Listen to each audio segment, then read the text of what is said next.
ಜೈ ಭುವನೇಶ್ವರಿ.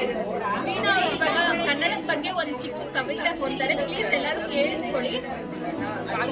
ಎಲ್ರಿಗೂ ನಮಸ್ಕಾರ. ಎಲ್ರಿಗೂ ಕನ್ನಡ ರಾಜ್ಯೋತ್ಸವದ ಶುಭಾಶಯಗಳು.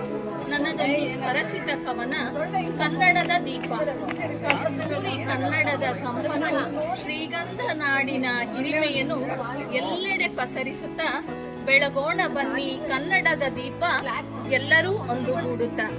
ನಡೆನುಡಿಗಳಲ್ಲಿ ಕನ್ನಡ ಸೊಗಡು ಆಸ್ವಾದಿಸುತ್ತಾ ಕರುಳಿನ ಗುಡಿಗಳಿಗೆ ಭಾಷೆಯ ರುಚಿ ಉಣಿಸುತ್ತಾ ಬೆಳಗೋಣ ಬನ್ನಿ ಕನ್ನಡದ ದೀಪ ಎಲ್ಲರೂ ಒಂದುಗೂಡುತ್ತಾ.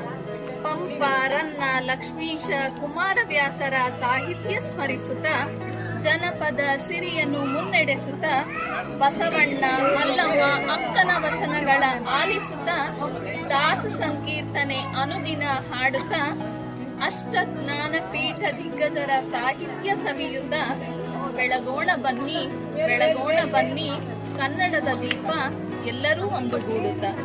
ಎಲ್ಲೇ ಇರಲಿ ಹೇಗೆ ಇರಲಿ ಕನ್ನಡದ ಸಿರಿ ನಾವಾಗುತ್ತಾ ಕನ್ನಡದ ಸಿರಿ ನಾವಾಗುತ್ತಾ ತಾಯಿ ಭುವನೇಶ್ವರಿಯ ಅನವರತ ಆರಾಧಿಸುತ್ತ ಬೆಳಗೋಣ ಬನ್ನಿ ಕನ್ನಡದ ದೀಪ ಎಲ್ಲರೂ ಒಂದುಗೂಡುತ್ತ.